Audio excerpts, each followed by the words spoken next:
Hello Orchid family! I finally got around to start filming my orchid tag. Roger tagged me in and it's a bit overdue. I've been really busy and well, let's start. First of all, hi, I'm Rose. Nice to meet you.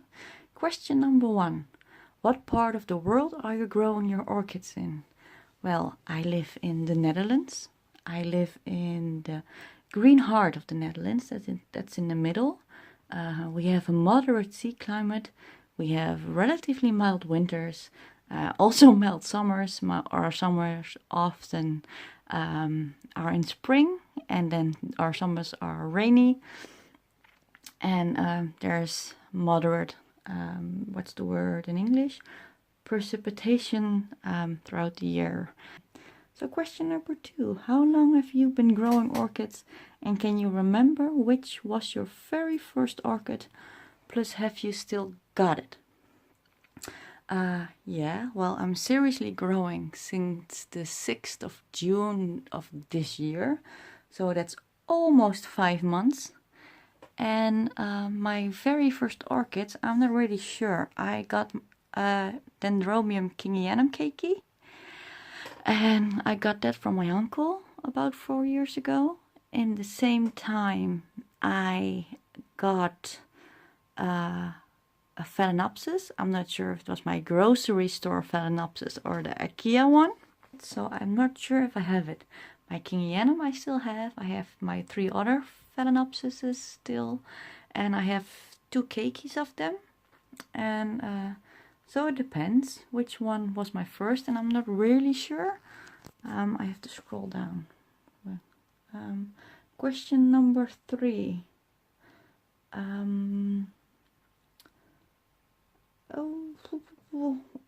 What first got you into the orchid growing hobby? So yeah, when I was trying to research for my trying to care for my 2 keikis and the rest of my phalaenopsises, I started looking online and then on forums, and then I got to YouTube, and then I got to the YouTube community and all of you and my orchid family, as I call you now. And I got taken aback by the kindness and the warmth and accepting way of the YouTube community. I've been used to Facebook and forums, and people can be nasty, and I was just taken aback with all the friendliness. And that's when I started looking up more videos and got to know people and got invested in them and saw all their orchids, and that made me first want to take better care for mine. So I got a whole lot of media, and I got a whole lot of plants and a whole lot of new friends in the meantime. That's when I started growing orchids. And it was also because at the time I had a severe depression, and gardening was recommended to me. And then I found Rachel's channel, and when I found Rachel's channel, I also found her video about gardening being the answer when life, well, gives you lemons. Anyway, so that's what this part is for. Yeah, this is I sadly killed the succulent that was in there. It got too much water because it has no drainage. And so yeah, so Rachel actually is a very big part of the motivation I started growing, and then I started to enjoy new growths and new roots, and had a different look on life. And that's why I got in this whole hobby, not only the taking care of the orchids I had, but also collecting orchids and be mesmerized by them, but also the hobby of filming my orchids and being part of the YouTube community, because that entails the whole hobby, not only taking care of my plants, it's also watching other people, commenting, supporting, being there for people, and connecting, truly connecting. That's what this hobby means to me. What kind of growing spaces do you have? That's question number 4. Well, I'm showing you my grow room at the moment. Well, parts of it. You can see one. I I really wanted to do a video from junk room to grow room, and I'm so not done. But I needed to sit somewhere, and so this is my grow room. This is the smallest bedroom in the house, and we put up some shelves, and the other side of the room, as you can see in the reflection, there are still closets, and this is a south-facing window, so the succulents over here get direct sunlight when the sun comes up, and my bromeliad gets direct morning sunlight, and my catasediums, and my amazing dendrobium macrophyllum, and then it shifts and that gets light. So I have this grow room, that's completely for me. I also have a lot of plants in my living room, in my northwestern windowsill. And at the moment I have my vandas in vases on the kitchen table. I still need to place them on my desk. That's the space I have. For now in the winter I have my cacti and my dendrobiums that need a cooler winter rest are already in my bedroom. It's non-heated. I don't like heating in my bedroom, makes me nauseous. And a few other plants. I think my Lodogesiae is going to move there for a drier winter rest. Not a dry winter rest, but drier. And so that's actually kind of a grow space. And then next summer, a lot of my plants are going to go outside. I have a porch that's covered with a polycarbonate roof. It's just transparent. It isn't milky white or how you call it. It's not frosted, it's just transparent, so it's got a lot of light, a lot of sun. There are some kiwi vines growing under the beams, so I do have a lot of dappled shade, dappled sunshine, also direct sunshine, and that's the grow spaces I have. Okay, how many different types of genera of orchids do you grow, and what are they? Okay, so I have 10 different genera, and I will tell them in order of acquirement. So that's a phalaenopsis, that are dendrobiums. Then I got oncidiums and oncidium alliance hybrids. I got brescia and brescia hybrids. I got psychopedilum and psychopedilum hybrids. Bulbophyllums. I've got 2 catasetnae orchids. I have cattleyas and I have vandas. So that makes 10 if you don't count all the hybrids. Do you actually know how many orchids you have? Roughly. Well, I know exactly because I counted them. So yes, I started with 6. So my Dendrobium kingianum and 3 phalaenopsis. And those 3 had 2 keikis. So that makes 6. In my notes I have 61 entries. And then I'm counting the Cattleya flask babies as 1.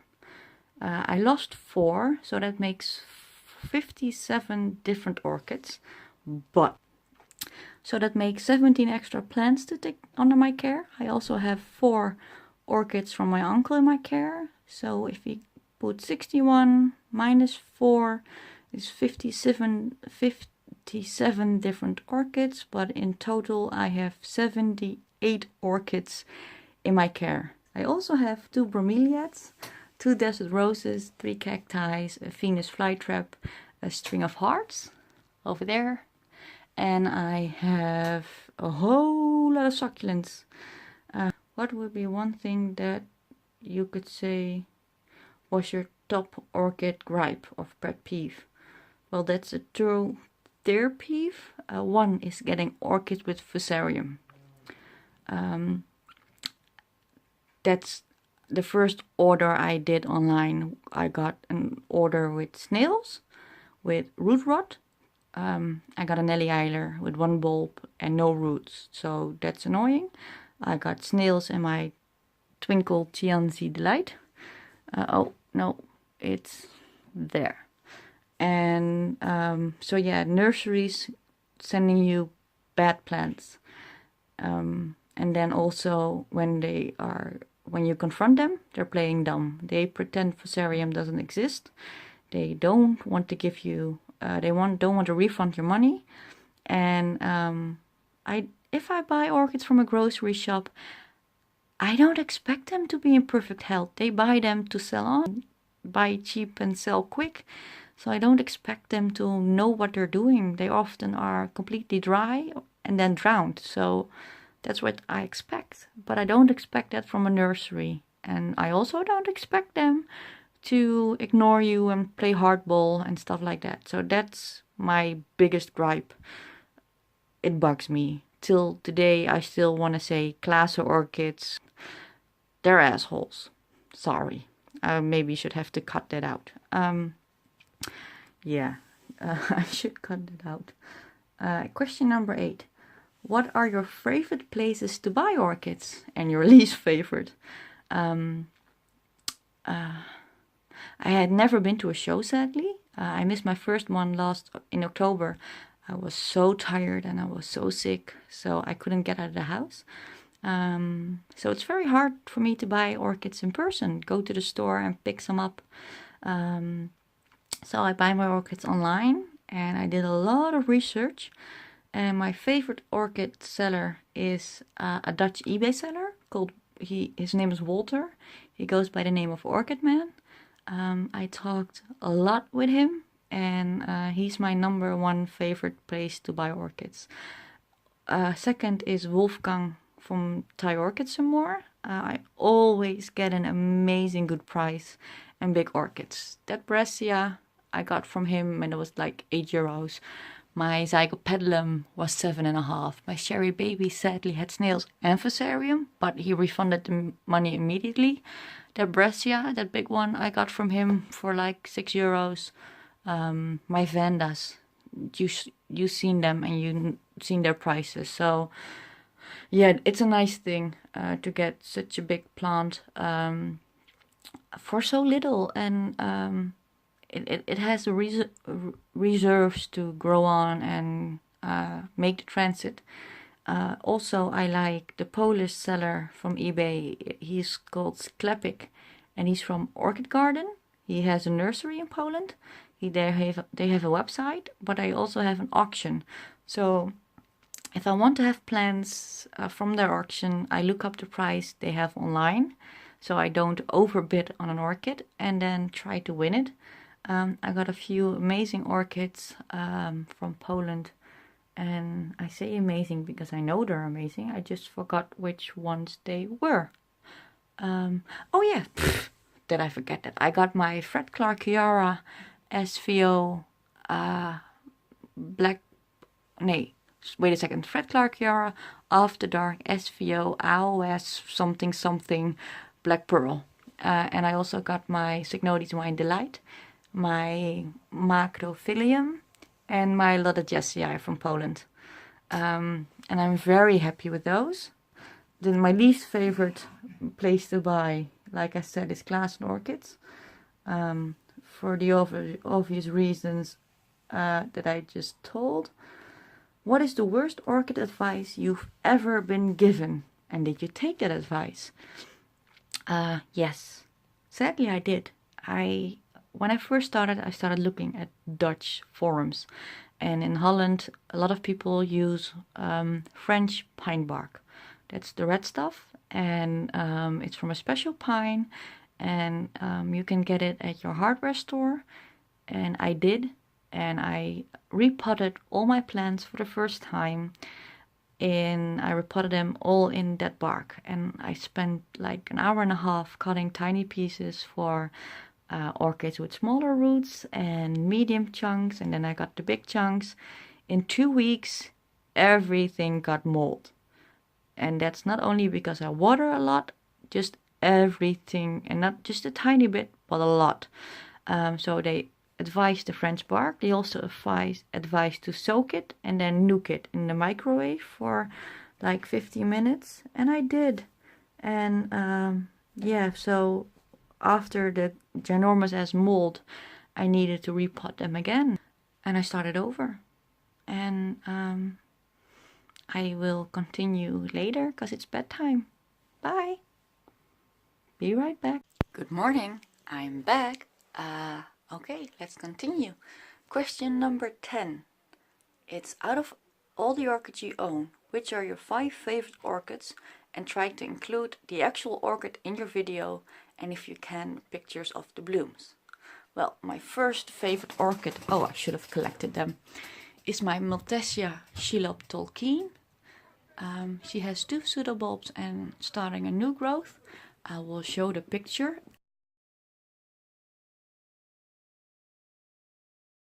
These blooms are amazing. It's a Brassia cross. It's a Brassia with a Miltonia, not a Miltoniopsis. It's relabeled as a Bratonia, and it's the Shelob Tolkien, and she has spider blooms and amazing purple spots with the distinct Brassia yellow and brown. I'm in love with the blooms. The spike grew in another person's care, but the blooms matured. The spike matured and bloomed in my care. So I waited for it to open up, and it's so amazing. And it sparkles if you have the morning sun shining on it.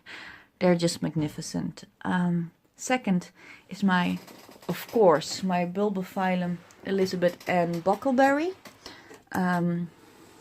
This is simultaneously cute and weird and fun and different, and I'm very proud of it because the bloom spike grew in my care and it bloomed in my care. So I'm very proud of this plant and this bloom, and they're just gorgeous. And I hope that when this plant grows on and matures and takes over the basket, I get like 8 of these spikes and you get the most beautiful show.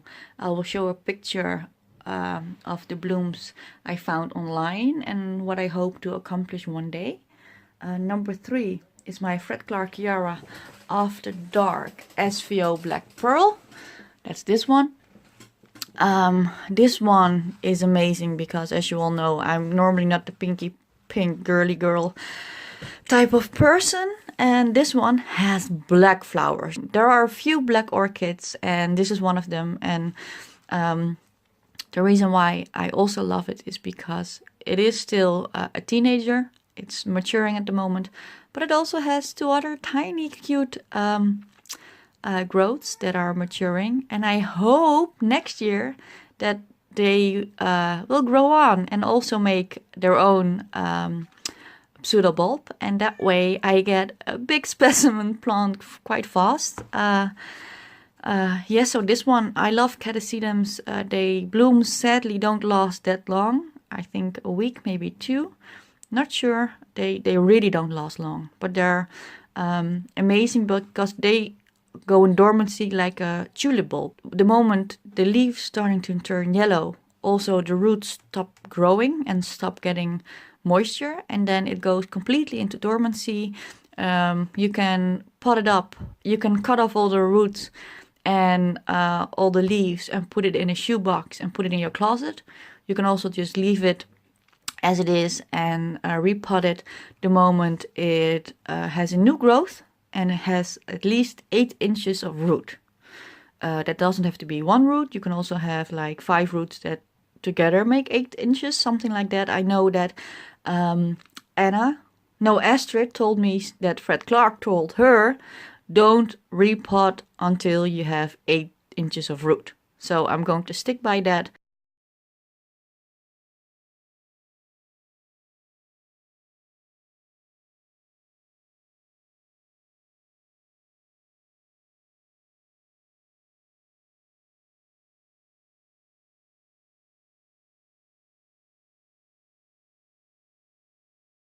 This is number 3. Number 4 is downstairs. That's my Phalaenopsis noidea Kira I got from the IKEA. I had her blooms as my thumbnail for a while. I will show the picture and the plant insert somewhere here. And it's one of my first orchids, and the first time I ever blown away by a bloom. And it still lives. It has a basal keiki that I cut off because the main stem got stem rot, and I have one spike keiki, keiki from the inflorescence. Both of them are still alive, and both of them are struggling. So, and one of those keikis is throwing off another keiki. So I have 3 options to save that plant, and I hope it does because it's special to me. And number 5 has to be my Dendrobium kingianum. I will pause and go get it. So this is my Dendrobium kingianum, and after 4 years of abuse, this is what it's grown into from one keiki. She is establishing in her pot. The roots even are coming out of, oh, I can't show you. No, out of the bottom. No light, sorry. Anyway, she has a lot of roots. She's liking her repot. She had 9 canes that grow last summer, and she has 9 canes that she decided to throw out when fall started. Sadly, I have, how you call them? Bloodlouse. It's not thrips, it's the other one. Aphids?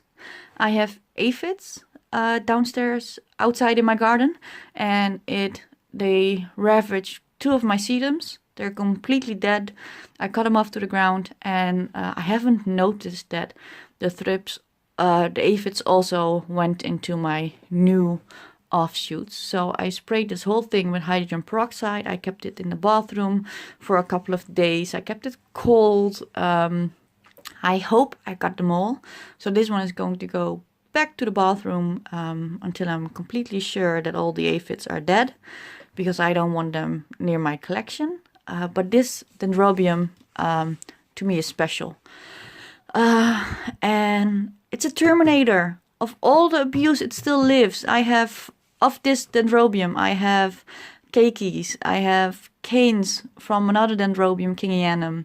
That's actually the mother plant of this one, and they were dead. I threw them in the corner of my yard, and I forgot about them for 3 weeks. Then I found them and was like, oh, I can pot them in a glass of water, see what happens. And I forgot about that one for a month. And when I wanted to throw them away, I saw that they were making new growths. And at the moment, I have 5 new shoots on 4 dead canes and a keiki growing on them. So this plant is an all-time favorite because I can't kill it. Whatever I do, I can't kill it. And yeah, that's special. Okay, next question. Have you got an orchid-related story? Funny, interesting, or sad? Well, the thing about this kingianum is the keiki I got is from the mother plant belongs to my uncle, that belonged to my grandmother, and that belonged to her mother. So this is for me an heirloom plant.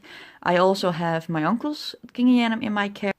But to have a plant that belonged to my great-grandmother and have offspring of that, it means the world to me. I don't have a lot of family.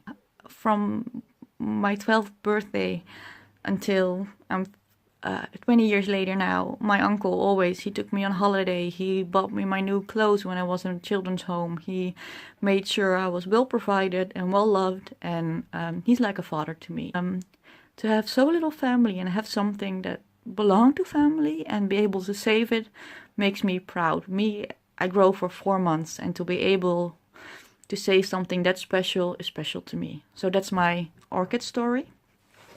Then question number 12 is, what advice would you give someone that about to start growing orchids and building up a collection? Well, 1, don't do as I do. Don't go buying 50 orchids in 5 months. Start with a few, learn to take care of them and get to know them, and learn to listen to your plants. Then goes number 2, know your orchid basics. Read a lot of care sheets, read forums, read questions about your orchids that other people also are asking, so you can read the answers they're getting.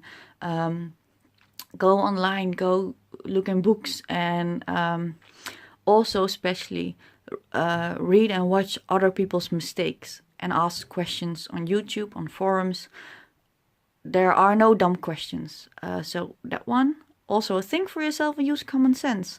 This one needs to go into a dry winter rest in like 5 degrees Celsius. Well, when it has new shoots, I can't do that. They will die. There are going to be 9 canes that I'm going to kill off. So no, this one cannot go into a dry winter rest. My catasetum should have been in dormancy by now. I'm not going to go cut off all the leaves and put them in a shoebox. I will just let it be. And it goes dormant whenever the it wants to go dormant. So use common sense. Yes, there are rules. Yes, there are ways to grow your orchids. But listen to your orchid. If it has new growth, and you shouldn't fertilize from what they say. You shouldn't water from Halloween to Valentine. But if it's an active growth, feed and water well. Do what Roger says. Feed and water well if it's growing. So use common sense. Also get healthy plants. People who start often buy the rescue plants and rescue phalaenopsis. Phalaenopsis are really hard to save. And yes, you learn a lot by troubleshooting. Because you look up a lot of care and you know your bugs, you know your pests, you know your diseases, you know how to save your orchids. But it also takes away a lot of pleasure out of a starting hobby. So check your plants. Look for healthy roots, look for healthy leaves, know what to look for. And if your orchid has all those things, nice healthy roots, nice healthy leaves, a phalaenopsis should have at least 3 leaves, and plant should at least have 3 pseudobulbs, stuff like that, then you know that if something goes wrong, if something is wrong in the pot, you can save it and it grows on. Also, don't repot orchids when they don't have new growths. Wait till they have new growths and new roots and then repot your orchid. If there's something wrong in the media, deal with it. Make a bleach solutions or a fungus solution and try to be able to wait until you know it can grow on. That goes for the plants with the multiple canes. Phalaenopsis is harder to do that with. So yeah, and start with a Dendrobium kingianum. They're terminators. It's hard to kill them, provided you can provide them with a cool autumn and winter. Because if you live in Florida, they maybe don't do so well for you. If you live in the tropics, they need to have a cold snap to bloom. Okay, so that leaves us with the orchid tag. Well, I think my Nana is gonna kill me if I don't tag her. So Libby from Libby's Little Garden, tag your it. I still can't pick. What to do. I will come back to you.